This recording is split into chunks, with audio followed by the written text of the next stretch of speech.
Week 8. Here we are again. Another week completed. This is week 8. The 2/3 mark. 66.6 recurring percent complete. I have 1 month left in these 12 weeks. I have lost 14.7 kilograms to this day. Weighed myself this morning at 79.6 kilograms. From yesterday, finally into the 70 kilogram bracket. It's probably been about 5 years since I was in the 70 kilogram bracket. So I'm really happy about that.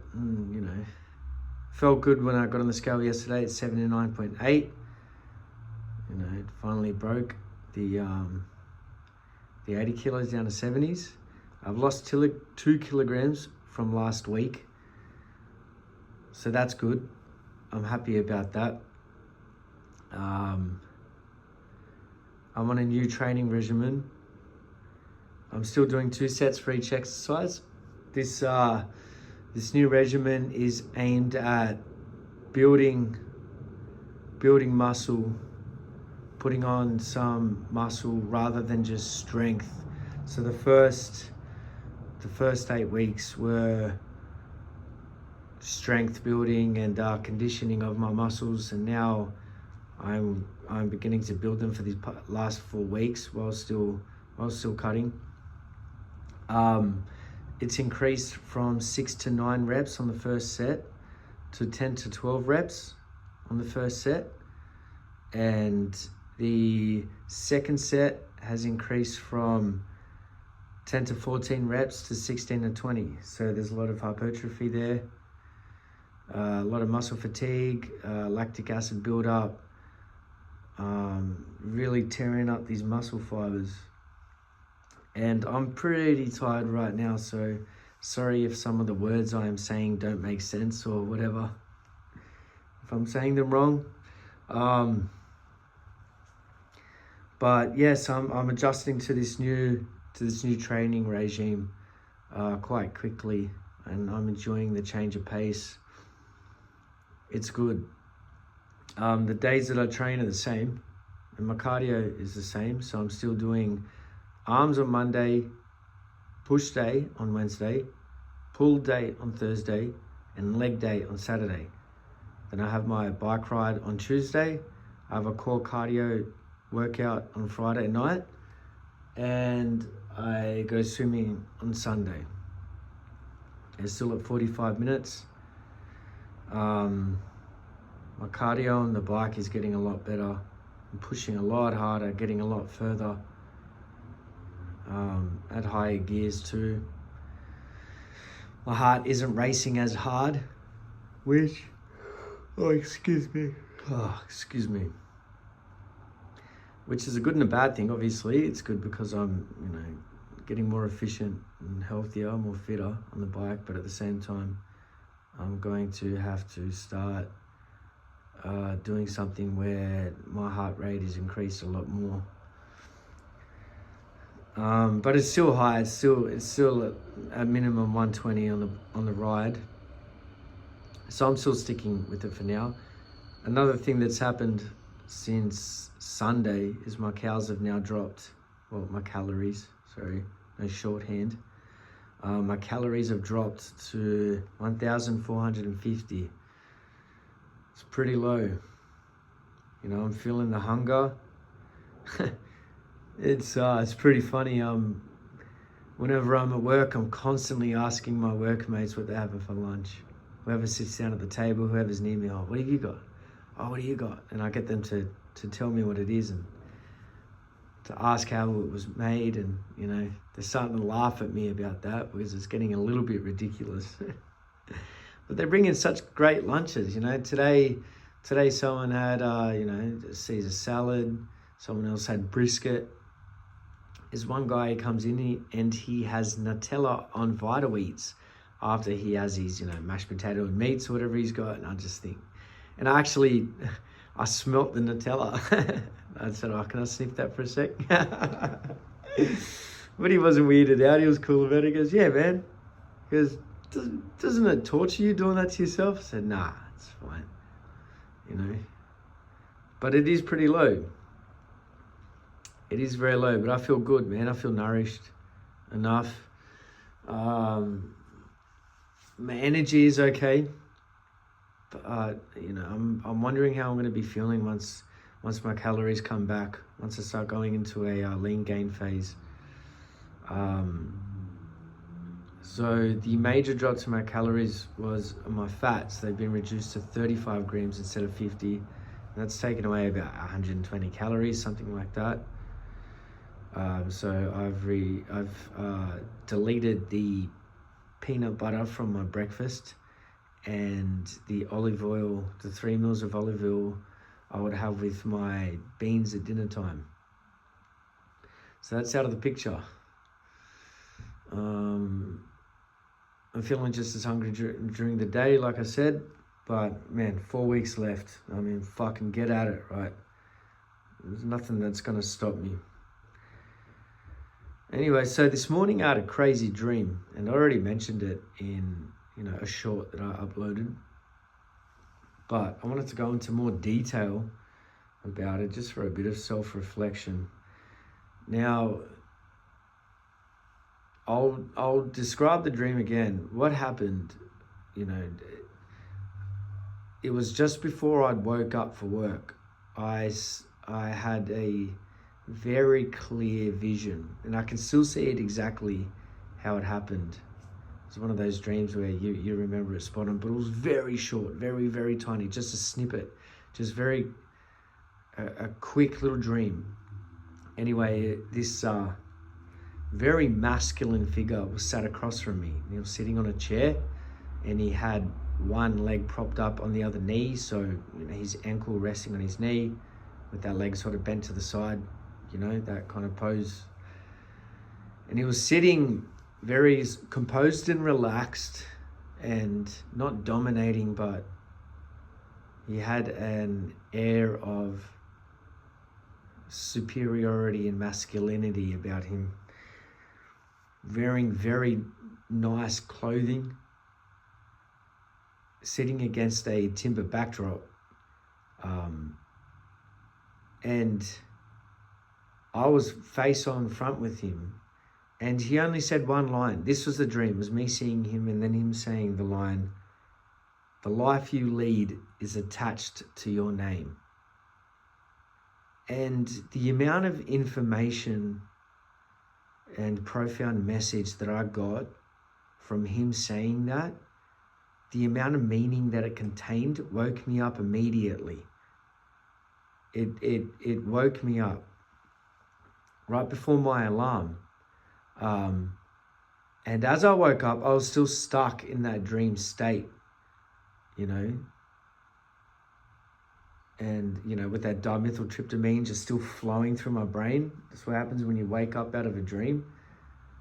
So I was still half awake, half dreaming, and still hallucinating. And while hallucinating, I thought to myself, I can't remember exactly what it was that I said to myself, and I tried to remember afterwards, but all that I could extrapolate from what I kind of replied to this guy as I was getting sucked out of the dream was, our deeds are woven into eternity. I was kind of, I guess, replying saying, I understand. Now, this left me with a profound sense of wonder and contemplation. And I know it seems such a simple line, maybe even negligent, but if you've ever had somebody say something to you and you could understand exactly what they meant, and you know, and you took a lot more meaning than the surface words, you know, as opposed to somebody sitting next to you who only heard and understood the surface words, then you would understand what I mean. You know, they say that a picture says 1,000 words, and this is kind of how I felt with this one line. The life you lead is attached to your name. I believe this was a message from a pure masculine part of myself. Now, every single human being is endowed with both female and male parts, right? Not, not physically, but, you know, in our DNA, and if you want to go there spiritually, sentimentally, genetically, whatever, we're endowed with both aspects of nature, that dichotomy. And, you know, some people have more of one than another. Obviously, each gender has more of their gender than the other gender does. So this was a message from my pure masculine self. It was, I mean, physically very masculine. The projection was, you know, disciplined, well groomed. You could see the success radiating from this figure, almost king-like, really. So I viewed this, and I view this now as a call to arms, you know, and not as a sudden motivational, you know, message, but more of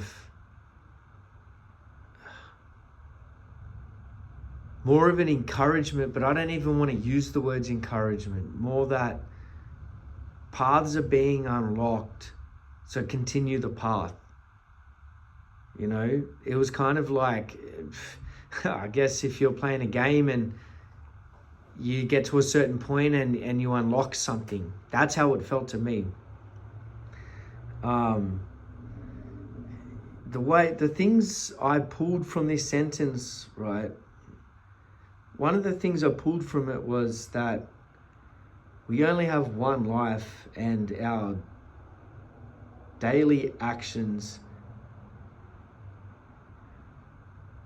build up toward that life each day. Each day, the things that we do are like the bricks that lay a foundation. So the life you lead is attached to your name. You are given one name in your life. You have one name. You might go by multiple names. You might change your name, but you know that's besides the point. It's disregarding the metaphorical point here. You know, you are a single being. You are your name. You are your soul, right? And the life you lead, it's attached to that. It's you take it with you. You take it with you. Your name carries the things that you have done, the life that you have led. Your name carries that. And it carries that forever. That's why I remember thinking to myself something along the lines of, our deeds are woven into eternity. Because they're attached to us, attached to our name. And we only have that one life. Like I said, our daily actions contribute to that. Contribute to our soul, the development of what we are. The development of what we're meant to be. And of course, the universe is chaotic. I'm not trying to sit here and say that I'm destined to be something, or that everyone's destined to be something. The universe is chaotic. You can die at any time. You know, there's stillborns and there's plane crashes and there's diseases. It's chaotic and it's random. But that, again, is besides the point. You have been privileged with the gift of existence. And not just that, but a name. A soul that is able to be named and recognized and called to and called upon. Not just by others, but by yourself. So that's something that cannot be wasted, nor can it be thrown to the wayside. You know, it made me, I mean, these are things that I've already realized, but it really made me start to think about the fact that seconds, even the seconds that are wasted matter. Even the seconds that you waste every fucking day matter. If you're resting, fine, there's a purpose to your rest, but why are you resting? The life you lead is attached to your name. You lead a lazy, unproductive, shit life, then your name is lazy, unproductive, and shit. That's reality. That's how reality works. That's the structure of this existence we inhabit. Fleetingly, but doesn't matter. You know? And I thought, yeah, like I was just saying, I was thinking not just of the positives, but the negatives. You know, I was doing my stretches this morning and I started thinking about like a junkie who's destroyed their whole life. Who's utterly fucked everything up. They lie and they steal and nobody in their family will lend them money anymore. And they're still junkies. They still don't care, right? Their life is attached to their name. They are the deeds that they have done. Your name is your essence forever. And I don't just mean your physical name that you can print on a piece of paper. I mean your soul. Your soul happens to have a sound that calls to it, which is a beautiful human thing, right? But when you say your name, it doesn't just mean your actual name. It means you, what you are, the being you are. For only once in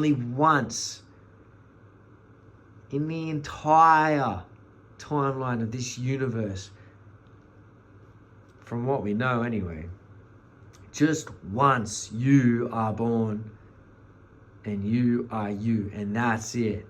And the life you lead is attached to that for eternity. You must preserve it. Anyway,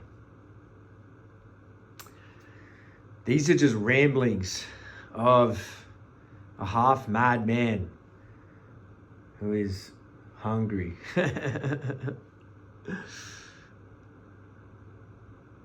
So I'm going to just leave that here. These are the kinds of topics I'd really like to delve in more. Just another side note, I've started writing recently, something I've always wanted to get into. And that has been very fun and a good release. I've been productive with it. But it's hard. It's a challenge, which is great. I'm enjoying it. So anyway, I'm going to leave this one here. I'm glad to, not just glad, I'm grateful to be able to sit here and track this week 8 progress. And it's a productive progress too. Almost 15 kilograms.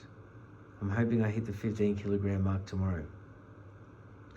It's a massive amount of weight to lose. You know, I'm deeply proud of it. So, anyway, if you made it this far, good on ya. And make sure to fucking get at it.